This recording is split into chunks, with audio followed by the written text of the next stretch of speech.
Hello Ram sir. ఆయన రాజు. జీవితంలో ఇంకా మనం మారాల్సిన సమయం అనేది ఒకటి వచ్చేసింది. మారాలి, ఇంకా తప్పదు. ఎందుకంటే అక్కడే ఉంటే కూడా జీవితాన్ని చూడలేము అనుకునేటువంటి పరిస్థితిని, ఆ మార్పుని మనం ఎలా గ్రహించాలి? జీవితంలో మారటం అయితే తప్పదు కదా. ఒక మొనాటనీ లైఫ్లోకి వెళ్ళిపోతూ ఉంటాము. అలా ఉన్నప్పుడు ఆ పరిస్థితులు మనల్ని ఏ విధంగా ఇప్పుడు నువ్వు మారాలి అనేటువంటి విషయం తెలియచేస్తుంది. ఎలా గ్రహించాలి? ఆ మార్పుకి మనం ఏ విధంగా సిద్ధపడి ఉండాలి? సో విజువలైజేషన్ 2.0 హ్యాపీ మనీలో ఏం చెప్తారు? నారాజు, జనరల్గా మార్పు అని ప్రతి ఒక్కరు కోరుకుంటారు. ఎందుకంటే మన జీవితం మారాలి, ఏ రకంగా అయినా మారాలి.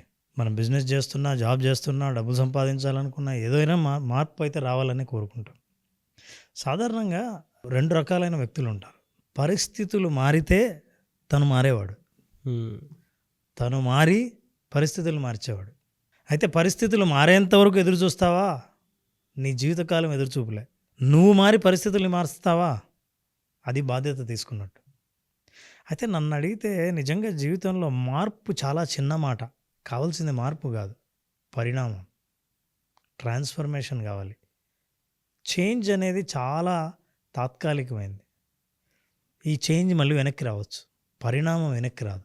ఎప్పుడైతే పరిణామం చెందుతుందో జీవితంలో అన్ని విషయాలు పరిణామం చెందుతాయి. అయితే దానికి మొట్టమొదటి మెట్టు ఏంటంటే, we need to understand what is the power of identity shift. What is identity shift? మనిషి తనను తాను గుర్తించే విధానం మారితే తన జీవితం మారుతుంది.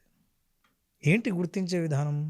ఆఫీసులో పనిచేసే వ్యక్తి నేను ఒక గుమస్తా అని అనుకున్నాడంటే, గుమస్తా ప్రవర్తన, గుమస్తా ఆలోచనలు, గుమస్తా తీసుకునే నిర్ణయాలు తీసుకుంటాడు. నేను ఒక మేనేజర్ అనుకుంటే అతని నిర్ణయాలు మేనేజర్ లాగే ఉంటాయి. నేను ఈ ఇంటికి పెద్ద అని నేను అనుకున్నప్పుడు నా నిర్ణయాలు, నా ఐడెంటిటీ, నా గుర్తింపు మారినప్పుడు నా ప్రవర్తన పూర్తిగా మారుతుంది, నా యాటిట్యూడ్ మారుతుంది. మీ వైఖరి మారాలంటే మీరిప్పుడు మిమ్మల్ని మీరు ఎలా చూసుకుంటున్నారో ఆ మార్పు అక్కడ జరగాలి, పరిణామం అక్కడ జరగాలి. సో ఈ ఐడెంటిటీ షిఫ్ట్ గురించి మనం జాగ్రత్తగా ఆలోచిస్తే నారాజు, అసలు మనిషి ఫిజికల్గా, మెంటల్గా, సోషల్గా, ఎకనామికల్గా కంప్లీట్గా పరిణామం చెందుతాడు. ఎప్పుడంటే, look at this, the way we perceive our self define our actions and reactions. మనల్ని మనం ఏమనుకుంటున్నామో దాన్ని బట్టి యాక్షన్స్ అండ్ రియాక్షన్స్. యాక్చువల్గా మనం పూర్వం ఒకటి సామెత చెప్పేవాళ్ళం, దొంగ చేతికి తాళాలు ఇచ్చినట్టు అని. దొంగ ఐడెంటిటీ ఉన్నప్పుడు ఎప్పుడెప్పుడు దొంగతనం చేద్దామా అనుకుంటాడు. దొంగ చేతికి తాళాలు ఇచ్చినప్పుడు మీరు ఐడెంటిటీ మారుస్తున్నారు అతన్ని. నువ్వు దొంగ కాదు, నువ్వే ఓనర్వి అని. ఓనర్ దొంగ చేయడు, దొంగతనం చేయడు. అందుకని దొంగ చేతికి తాళాలు ఇవ్వడం అని అంటారు. సో అట్లాగా మన గుర్తింపు మనం ఏం చూస్తున్నాం? నువ్వు ధనవంతుడు అవ్వాలా, బాగా డబ్బు సంపాదించాలా, ఇప్పుడు పేదవాడా? నువ్వు పేదవాడి ప్రవర్తన, పేదవాడి లక్షణాలే కలిగి ఉండి అలాంటి నిర్ణయాలే తీసుకుని అలాంటి ఆలోచనలే నువ్వు క్యారీ చేస్తూ ఉంటే ధనవంతుడి ఆలోచనలు ఎలా వస్తాయి? నీ ఐడెంటిటీ షిఫ్ట్ని ఎట్లా మార్చాలి, మారే ముందు ఏంటి అని ఈ వ్యక్తి నీకు చాలా బాగా తెలుసు నారాజు. నేను అనేది ఎడమవైపు ఉన్న వ్యక్తి నీకు చాలా బాగా తెలుసు. అతని పేరు చెబితే నువ్వేమైనా గుర్తుపడతావేమో చూద్దాం. అతని పేరు రత్నాకరుడు. అతను దారిదోపిడీదారు, హంతకుడు, వేటగాడు. వేటగాడు అనేది క్లియర్గా తెలుస్తుంది. ఇతను రత్నాకరుడు అని అతను హిందువులకే కాదు ప్రపంచం మొత్తంకి అతను ఎవరో తెలుసు. దారి దోపిడీ చేస్తూ ఉండగా నారదుడు కనిపించి నారదుడిని కూడా దోపిడీ చేద్దామని ఎదురు వెళ్తే ఆ నారదుడు అతన్ని, నేను వచ్చేంత వరకు నువ్వు ఒక జపం చేస్తూ ఉండు, వచ్చిన తర్వాత చెప్తా అన్నాడు. ఆయన మాటలు విని మారిపోయి కూర్చొని జపం చేస్తూ వచ్చాడు. అతని చుట్టూ పుట్టలు కూడా ఏర్పడ్డాయి, అన్నంతవరకు జపం చేస్తూ వచ్చాడు. ఆ తర్వాత ఆ రత్నాకరుడే మనందరికీ తెలిసిన వాల్మీకి అయ్యాడు. అసలు ఎంత ఐడెంటిటీ డిఫరెన్స్ ఉంది! అసలు మనిషి భౌతిక రూపమే కాదు, ఆలోచనలన్నీ కంప్లీట్గా, ఇప్పుడు నేను హంతకుణ్ణి, వేటగాడిని కాదు అయినప్పుడు నా వేషధారణ మారిపోతుంది, నా ప్రవర్తన మారిపోతుంది, నా భాష మారిపోతుంది. So this is what is the identity shift అంటే. ఎట్లా ఉన్న వ్యక్తి ఎలా మారాడు? అసలు మారినప్పుడు మనకు తెలియదు నారాజు. ఫిజికల్గా మారుతాడు మనిషి, భాష మారుతుంది. గమనించండి, ఎక్కడైనా నువ్వు ఆ ఐడెంటిటీ షిఫ్ట్ అంటే ఏ పాత్రలోకి వెళ్ళాలనుకుంటున్నావో, ఏ స్థితిలోకి వెళ్ళాలనుకుంటున్నావో, ఆ స్థితిలో ఎట్లా ప్రవర్తిస్తారో, ఆ ప్రవర్తన పట్ల నీకు అవగాహన లేకపోతే నువ్వు మళ్ళీ పాత స్థితిలోనే ఉంటావు. ఈ వ్యక్తి ఇంకా నీకు బాగా తెలుసు. హ్మ్. ఇతని పేరు రాజకుమారుడు. ఇతని పేరు సిద్ధార్థుడు అంటారు. హ్మ్.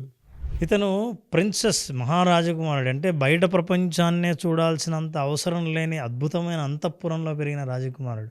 ఐడెంటిటీ షిఫ్ట్ అయిపోయింది. ఎప్పుడైతే తన జీవితం మార్చాలనుకున్నాడు, షిఫ్ట్ బుద్ధుడైపోయాడు. అయిపోతూనే అయిపోయింది, బుద్ధుడైపోయాడు. మరి ఇప్పుడు మీరు ఇంతకుముందు రూపానికి ఈ రూపానికి ఎంత తేడా ఉంది, ఎంత ప్రశాంతత ఉంది, జీవితం పట్ల ఎట్లాంటి అవగాహన ఉంది. అసలు మీరు ఏదో అవ్వాలనుకుంటున్నారే, అలా అయితే ఆ వ్యక్తి ఎలా ఉంటాడో, ఆ స్థితిని, ఆ స్థాయిని మీరు అవగాహన చేసుకోకపోతే షిఫ్ట్ ఎలా జరుగుతుంది? వియత్నాం నేను షూట్కి వెళ్ళినప్పుడు అక్కడ బుద్ధిజం బాగా ఫాలో అవుతారు. అవును. మన ఇండియన్స్ని బాగా లవ్ చేస్తారు వాళ్ళు, అంటే ఆరిజిన్ ఇక్కడే కదా అనేటువంటి దాంతో. ఉం. మీరు ఈ ఐడెంటిటీ గురించి చెప్తుంటే నాకు అనిపించింది అనమాట, షిఫ్ట్ ఇక్కడి నుంచి అక్కడికి ఏ విధంగా వెళ్ళింది అనేది. అంటే ఏది జరిగినా లోక కళ్యాణం కోసమే అనేటువంటి దానికి, చుట్టూ మనం ఏది చేస్తున్నా ప్రపంచం అర్థం, అంటే కొన్నిసార్లు ప్రపంచం మొత్తం మనల్ని గుర్తిస్తుంది కానీ మనం గుర్తించాం. ప్రపంచం గుర్తిస్తుంది, మనం ఇండియాలో గుర్తించలేదని. Hmm. కానీ అందరికంటే ముందు గుర్తించింది అందులో నాలో బుద్ధుడు ఉన్నాడని తనే. అది మనం గుర్తించాలంటున్నా. అదే నాకు అదే అనిపించింది రామ్ సార్. అంటే మనలో మనం ఫస్ట్ గుర్తించాలి.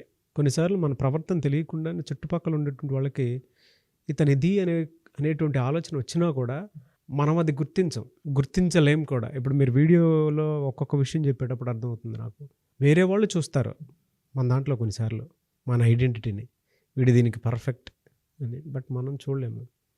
అదే బాధాకరం కొన్నిసార్లు. నిజమే, దురదృష్టం అది. ఉమ్. సిద్ధార్థుడు కొన్ని వేల మంది జనాన్ని కమాండ్ చేయగలిగిన స్థితి నుంచి అతను ఏమీ కమాండ్ చేయకుండానే ఒక మాట మాట్లాడితే భక్తులుగా సరెండర్ అయ్యే స్థితికి మారాడు. అది షిఫ్ట్. కమాండ్ చేయాల్సిన అవసరం లే, ఒక మాటకు సరెండర్ అయిపోయారు. అది ఐడెంటిటీ షిఫ్ట్ అంటే. ఇట్లాంటి షిఫ్ట్ జరగడమే పరిణామం అంటాం, transformation. It is not change. Change అశాశ్వతం. ఈయన బెంగాల్లో ఉంటాడు, నరేంద్రనాథ్ దత్తా. ఉమ్. చాలామంది స్నేహితులతో, ఎంతో ఆధ్యాత్మిక ప్రసంగాలతో సరదాగా కాలం గడుపుతూ, లోపల ఎంతో మేధో సంపత్తితో తిరిగిన ఈ వ్యక్తి ట్రాన్స్ఫర్మేషన్ అయ్యాడు. ప్రపంచమంతా గుర్తించింది, స్వామి వివేకానంద. వీళ్ళందరూ నేను చెప్తున్నాను అంటే, మనం ఎంతసేపు ఈ రోజుకి, రేపటికి, వచ్చే వారానికి, నెల రోజులకి నాలో జీవితం వచ్చే మార్పు వెనక్కి తిరుగుతుంది, వెనక్కి వచ్చేస్తుంది. నిన్ను నువ్వు మార్చుకోవడానికి సిద్ధంగా ఉండడానికి నువ్వు ఏ స్థితికి వెళ్ళాలని అనుకున్నావో ఆ పరిణామానికి సిద్ధమయ్యావా లేదా అన్నది. Arise, awake and stop not till the goal is reached. అసలు ఆయన ఒక్కొక్క మాట రక్తనాళాల్లోని రక్తం స్పీడ్గా ప్రవహిస్తుంది. రక్తనాళాలు కాదు, రక్తం ప్రవహించేటప్పుడు అవేంటి స్టీలు పైపుల్లా ఉంటాయని అంటాడు. ఆ కండరాలు, ఉక్కు కండరాలతో మనిషి తయారవుతాడు ఒక్కొక్క మాట ఆయన వింటే. చిన్న పిల్లవాడు ఇక్కడ, ప్రసాద్ ఇతని పేరు. ప్రసాద్ అంటే ఎవరికి తెలియదు. ఐడెంటిటీ షిఫ్ట్లో వీళ్ళందరి పేర్లు మారిపోయాయి, అందరి పేర్లు మారిపోయాయి. అంటే సోషల్ ఎగ్జాంపుల్ దగ్గరగా నేను తీసుకుంటే, పద్మవిభూషణ్ మెగాస్టార్ చిరంజీవి గారు అంటే ప్రపంచం గుర్తింపు, ఆయన ఐడెంటిఫై చేశాడు. This is what is actually identity shift. ఈ షిఫ్ట్ లేకుండా మన జీవితంలో మనం తాత్కాలికమైన మార్పులకు వెంపర్లాడితే ఆ మార్పు శాశ్వతం కానప్పుడు నువ్వు ప్రయత్నించింది వృధా ప్రయాస అని నీకు తెలుస్తుంది. సో లెట్ us అండర్స్టాండ్, ఈ విత్తనం ఏదైతే నాటుతున్నామో, ఈ విత్తనం నాటేటప్పుడే ఇది మహావృక్షం అనేది ఎప్పుడైనా ముందే తెలిస్తే నువ్వు ఎక్కడ నాటాలో ఎందుకంటే భవిష్యత్తును ముందే చూడగలుగుతావు. సో నాగరాజు, దానికి షిఫ్ట్ మారితే నీకు పరిస్థితులు ఏమీ అక్కర్లా. నీకు బలమైన కోరిక ఉంటే నువ్వేమీ నాటకుండానే ఇట్లాంటి పరిస్థితుల్లో కూడా మొక్క పెరుగుతుంది. So understand, belief in possibility. సాధ్యమే, షిఫ్ట్ సాధ్యమే, ట్రాన్స్ఫర్మేషన్ సాధ్యమే, ఐడెంటిటీని మార్చడం సాధ్యమే. అది సాధ్యమైనప్పుడే నువ్వు అనుకునే మార్పు సాధ్యమవుతుంది. Appreciate yourself, appreciate your life. Visualisation నీకు కావలసిన షిఫ్ట్ ఏదైతే ఉందో ఆ షిఫ్ట్ని చూపిస్తుంది. ఆ షిఫ్ట్లో ఉన్న భావోద్వేగాలను అనుభవించేలా చేస్తుంది. అప్పుడు నువ్వు సిద్ధమవుతావు. అట్లా సిద్ధమైనప్పుడు నీ జీవితమే సంపూర్ణంగా మారిపోతుంది. ఆ మార్పు కోరుకోవాలి తప్ప తాత్కాలికమైన మార్పు కాదు. ఓ స్పిరిచువల్ గురువు చెప్పినట్టు చెప్పారు. ఒక్కొక్కటి. ఇవన్నీ మన కంటి ఎదురుగా ఉన్న వాస్తవాలే. కానీ ఆ వాస్తవాల లోతును అర్థం చేసుకోకపోతే ఇవి కేవలం స్టోరీలే అవుతాయి. మిమ్మల్ని మీరు మార్చుకోవాలి అనుకున్నటువంటి వాళ్ళు విజువలైజేషన్ 2.0 హ్యాపీ మనీ. మీరు ఏదైతే అనుభవించాలనుకునే మీ బ్యాంక్ అకౌంట్లోకి మనీ రావాలి అనుకున్నటువంటి మైండ్ సెట్లోకి మీరు రావాలి అనుకుంటే విజువలైజేషన్ 2.0 హ్యాపీ మనీలోకి మీరు జాయిన్ అవ్వచ్చు. సో బ్యాచెస్ ఎప్పుడంటే అవకాశం ఉంటుంది సార్? నారాజు ఆగస్టు 9th నుంచి బ్యాచ్ స్టార్ట్ అవుతుంది. 5 రోజుల పాటు జరిగే ఈ హ్యాపీ మనీలో సంపూర్ణమైన లైఫ్ ఎలా ఉంటుందో ఒకసారి వాళ్ళ జీవితాన్ని వాళ్ళ భవిష్యత్తులోకి వెళ్ళి చూసుకోవాలనుకుంటే ఈ ప్రోగ్రాం చూపిస్తుంది. ఎస్. సో సంపద అంటే ఒక్క వస్తువే కాదు, సంపూర్ణమైన జీవితానికి అవసరమైన సంపద ఏదైతే ఉంది, ఆరోగ్య సంపద, డబ్బు, relationship, success, career, personal life, work life balance, stress management, వీటన్నిటికీ దారి చూపించేది visualisation 2.0. Yes sir, thank you and thank you so much Ram sir. ఈ బ్యాచ్లో నేను కూడా జాయిన్ అవుతాను. Most welcome. నీ బర్త్డేకి ముందు రోజు. Yes. So I'm also eagerly waiting for the day. Thank you అండి. Thank you so much Ram garu. Thanks. So visualisation 2.0 happy మనీలో మీరు జాయిన్ అవ్వాలి అనుకుంటే స్క్రీన్ మీద మీ కాంటాక్ట్ నెంబర్ కనిపిస్తుంది. దాన్ని మీరు కాల్ ఆర్ మెసేజ్ వాట్సాప్ చేసి వెంటనే ఎన్రోల్ చేసుకోండి. ఈ వీడియో లైక్ చేయండి, షేర్ మాత్రం తప్పకుండా చేయండి. ఇలాంటి మరిన్ని వీడియోస్ కోసం మా ఛానల్ ఫాలో అవ్వండి. Thank you.